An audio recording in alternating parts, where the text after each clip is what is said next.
நீங்கள் பார்த்துக் கொண்டிருப்பது உங்கள் விஜய். இன்றைக்கி ஒரு ஹெல்த் இஷ்யூன்னு வந்துட்டால் கூடவே அது வெல்த் இஷ்யூவாகவும் மாறிடுது. பெரும்பாலானவர்கள் தங்களுடைய சொத்தை விற்றுத்தான் தன்னுடைய குடும்பத்தில் இருக்கக்கூடிய அந்த உறுப்பினரை காப்பாற்றணும், நோயிலேருந்து மீட்டெடுக்கணுங்கிற அளவுக்கு நிலைமை வந்து சேர்ந்துருக்கு. அதுக்கு ஒரு ப்ரூஃபும் கூட இங்கே காட்ட முடியும். கடந்த சில வருஷங்களில் மெடிக்கல் இண்டஸ்ட்ரியுடைய ரெவென்யூ எந்த அளவுக்கு உயர்ந்திருக்கு அப்படிங்கிறத ஒரு சார்ட்டுங்க இருக்குது, நம்ம பார்ப்போம். 2005 வந்து கணக்கெடுத்து பார்த்தோம்னா எவ்வளோ இருக்குது? 2005 1,20,840 கோடி.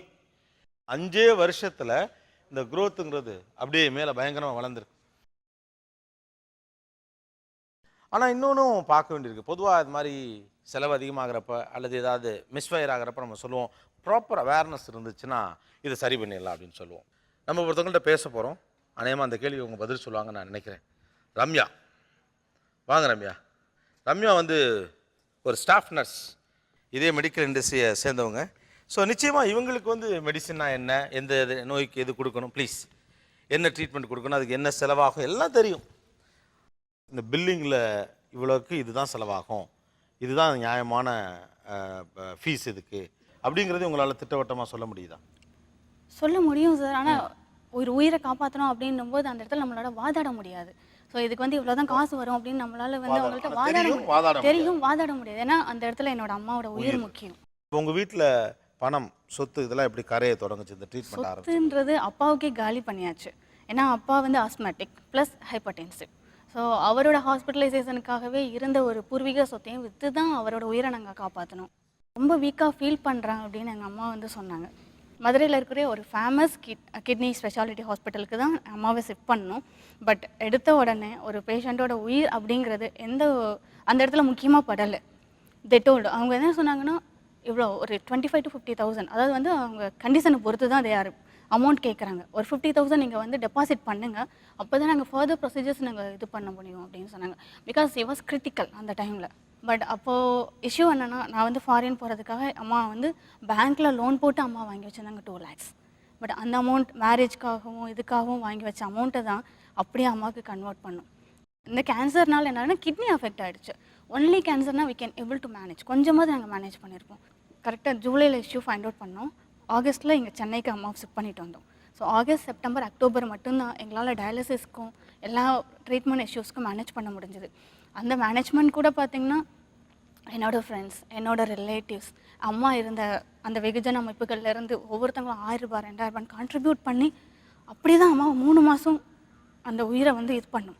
பட் ஆஃப்டர் தட் எங்களால் முடியல. வாட் கேன் வி டூ அப்படின்னு எங்கள் ஒரு சுச்சுவேஷன் வரும்போது, சரி கவர்மெண்ட்டோட மருத்துவ காப்பீட்டு திட்டம் இருக்குது, நாங்கள் ஃபர்தராக மூவ் பண்ணலாம். அம்மாவை திருப்பி நாங்கள் மதுரைக்கு கூட்டிகிட்டு போனோம். ஸோ என்னோட சொந்த ஊர் Virudhunagar. So Virudhunagar to Madurai around 45 minutes travelling. So அந்த மாதிரி கூட்டிகிட்டு போகும்போது டெய்லி எங்களால் வந்து கார் வச்சு எங்களால் கூட்டிகிட்டு போகக்கூடிய நிலைமை கிடையாது. ஸோ எல்லாமே மேனேஜ் பண்ணணும். ஆனால் ஒரு கட்டத்தில் எங்களால் முடியல. அவங்களால நடக்கக்கூட முடியாத சுச்சுவேஷனில் நாங்கள் பஸ்ஸில் தான் கூட்டிகிட்டு போயிட்டு வந்தோம். எத்தனையோ வாட்டி பஸ்ஸில் ஏற முடியாமல் கீழே விழுந்திருக்காங்க. கீழே விழுந்து ஸ்பைனல் கார்டில் ஃப்ராக்சர் ஆச்சு. ஃபார் ஈச் டயாலிசிஸ்க்கு they are getting 2,500 rupees. So ஒவ்வொரு வாட்டியும் 2,500 rupees நிற்காது, இன்க்ளூடிங் மெடிசின்ஸ், அது தனி. அது போக மற்ற பிளட் ட்ரான்ஸ்ஃபியூஷன் பண்ணணும். ஸோ அதுக்கு நம்ம டோனர் அரேஞ்ச் பண்ணணும். டோனர்னால் என்ன, they are getting the free blood from outside, கிளப்லேருந்து ஒவ்வொரு இடத்துலையும் வாங்குறாங்க. But they are getting the money from us. Reason cross matching அப்படிங்கிற ஒரு இஷ்யூ வச்சு they are getting the amount. எனக்கு ஒரு கில்ட்டி ஃபீலிங் இருக்குது, என்னோடய அம்மாவை கடைசி வரைக்கும் காப்பாற்ற முடியலன்ட்டு. ஐநோ. ஏன்னா எனக்கு இருக்கிற ஒரு சின்ன ஃபீலிங் என்னென்னா, எங்களை மாதிரி லோயர் மிடில் கிளாஸில் இருக்கிறவங்களுக்கு இந்த மாதிரி ஒரு ரேர் கண்டிஷனுக்கு ஏன் கவர்மெண்ட்டில் வந்து இந்த மெடிசன்ஸ் இல்லை? நாங்கள் ஒவ்வொரு ஹாஸ்பிட்டலையும் ஏறி கதவை தட்டி தட்டி பார்க்குறோம். ஒன்லி நாங்கள் கேன்சருக்கு மட்டும் வெறும் டேப்லெட் மட்டும்தான் நாங்கள் இஷ்யூ பண்ண முடியும் அப்படின்னு. ஆனால் கீமோதெரப்பிக்கு ஒரு இன்ஜெக்ஷனுக்கு 16,000.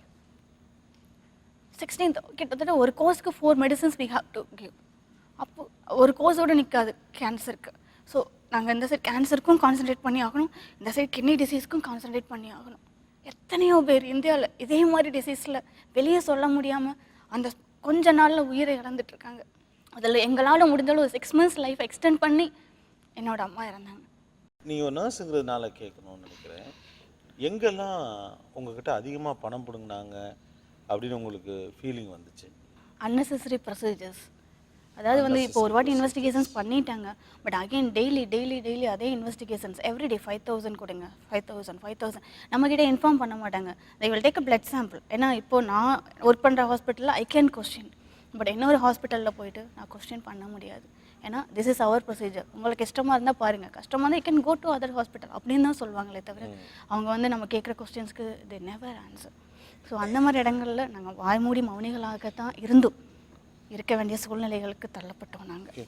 ஆக்சுவலாக எனக்கு இந்த கேள்வி ரொம்ப நாளாகவே இருக்குது. ஆக்சுவலாக இந்தியாவில் ஏன் கேன்சருக்கான மருந்துகள் மட்டும் ரொம்ப விலை அதிகமாக இருக்குது? கேன்சருக்கு கொடுக்குற மருந்தில் வந்து முக்கால்வாசி பயோடெக்னாலஜி பேஸ்ட் மெடிசன். சரி, இந்த பயோடெக்னாலஜி பேஸ்ட் மெடிசன் சொல்லும் பொழுது முக்கால்வாசி இம்போர்ட்டட்.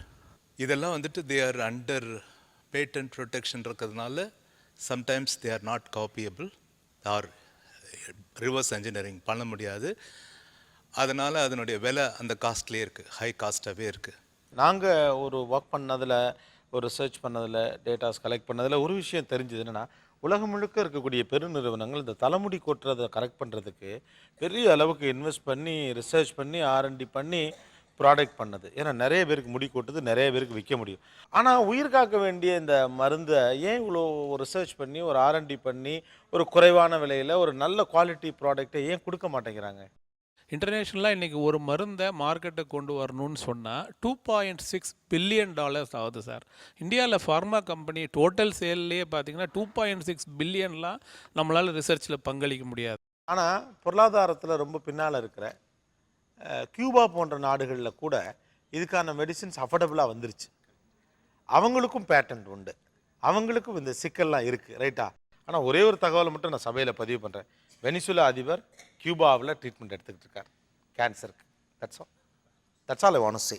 எஸ் ரம்யா, வேறு எங்கெல்லாம் அதிகமான பணம் வாங்கப்பட்டதாக நீங்கள் நினைக்கிறீங்க? எங்கெல்லாம் மௌனமாக இருக்க வேண்டியிருந்துச்சு? டயாலிசிஸ் பண்ணுற இடத்துல டயாலிசிஸ். அம்மா என்னால் முடியல, என்னால் நடக்க கூட முடியலங்கிறாங்க. அவங்களுக்கு தெரியும் என்கிட்ட ஒரு 3 days கூட இருக்க மாட்டாங்க. அவங்களுக்குள்ளே பேசிக்கிறாங்க, 3 days கூட இருக்க மாட்டாங்க. பட் வந்துட்டாங்க, டயாலிசிஸ் பண்ணி விடலாம். What is the reason? இந்த இடத்துல ஹியூமனிட்டி எங்கே போச்சு சார்? ஈவன் இந்த ஃபீல்டில் இருக்க ஒத்துக்கிறேன், பட் எல்லா இடத்துலையும் அந்த ஹியூமனிட்டி இருக்கிறது இல்லை. ஜஸ்ட் ஃபார் மணி ஷேக் ஒரு உயிரை கடைசி தருவாயில் கூட அப்படி என்ன ரணப்படுத்தி அனுப்பணும்னு என்ன அவசியம்? As a doctor, as a nurse, யாராக இருந்தாலும் சரி சார், அந்த ஹியூமனிட்டி இல்லாமல் போயிடுச்சுல அந்த இடத்துல. அந்த மணி அப்படிங்கிறது தானே பேஸாக நிற்கிது. ஈவன் கவர்மெண்ட் ஹாஸ்பிட்டல்லையும் கூட தான். ஏன்னா ஒன்று கிடைக்கல நாங்கள் கேட்குறோன்னா they have to give. Affordability இல்லாத எத்தனையோ பேர் ஒன்லி ஒரு 10-15% தே கேன் அஃபோர்டபுளா சார்? இந்த மாதிரி ஒரு எக்ஸ்பென்சிவ். இப்போ மேடம் பேசுனாங்க, அவங்க affordable, she can able to fight. But எங்களை மாதிரி ஆளுங்க நாங்கள் என்ன பண்ணுறது? So we have to go for government hospital. அந்த மாதிரி சுச்சுவேஷனில் அப்போது எங்களுக்கு தேவையான மருந்துகளை கவர்மெண்ட் அட்லீஸ்ட் ஒரு டிஸ்கவுண்ட் ப்ரைஸ், ஒரு கம்மியான ரேட்லையாவது கொடுக்க பார்க்கணும் இல்லையா? போய் கேட்டால் இந்த மாதிரி ஒரு டிசீஸ்க்கு மருந்தே கிடையாது எங்ககிட்ட. வேணா அதுக்கான டேப்லெட் வாங்கிக்கோங்க. ஒரு உயிர் அப்படின்னு பார்க்கணும், ஒரு ஜடமாக பார்க்கக்கூடாது, ஒரு பணம் கறக்கிற ஒரு இயந்திரமாக பார்க்கக்கூடாது. ஆனால் அந்த இடத்துல அதுதான் நடந்தது. எல்லா டாக்டர்ஸுமே நான் குறை சொல்லலை, ஏன்னா நானும் இந்த ஃபீல்டில் தான் இருக்கேன். பட் ஒரு சிலர் பண்ணுற வேலைகள் அப்படின்ற போது ரொம்ப ஹர்ட்டிங்காக இருக்குது சார்.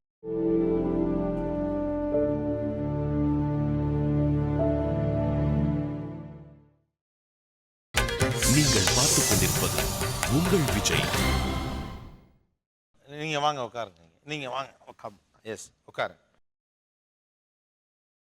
என்னுடைய ட்ரீட்மெண்ட்டுக்கு இவ்வளோ பணம் கிடையாதுன்னு எனக்கு தோணுது. நியாயம் இல்லாமல் இருக்குது, அநீதியாக நடந்துக்கிறாங்க, ஏதோ ஒன்று தோணுது. நான் எங்கே போய் கம்ப்ளைண்ட் பண்ணணும், யாரை பார்க்கணும்? என்னுடைய உரிமை என்ன அதில்? பேஷண்ட்டோட உரிமை வந்து டாக்டர் வந்து பேஷண்ட்டுக்கு புரியும் வகையில் புரியும் மொழியில் விளக்கி சொல்ல வேண்டும். அதுக்கு டிஸ்சார்ஜ் சம்மரி எல்லாத்தையும் வாங்கிக்கணும். ஓகே. பேஷண்ட் ரெண்டாவது வாங்கிட்டு இவர் வந்து நுகர்வோர் குறைதீர்க்கும் மன்றம் ஒவ்வொரு மாவட்டத்திலையும் இருக்குது. மாநில நுகர்வோர் குறைதீர்க்கும், மத்திய தேசிய நுகர்வோர் குறைதீர்க்கும் கமிஷன் ஆணையம் இருக்குது. அங்கே வழக்கு தொடுக்கலாம். இவங்க காஸ்ட் ஆஃப் மெடிசன்ஸை பற்றி சொன்னீங்க இல்லையா, இதுக்கு வந்து கொஞ்சம் ரொம்ப ஆராய்ச்சி பண்ணி நிரூபணம் தயாரித்து அப்புறம் தான் வழக்கு தொடுக்க முடியும். ஆனால் யாராவது பண்ணணும் இதை.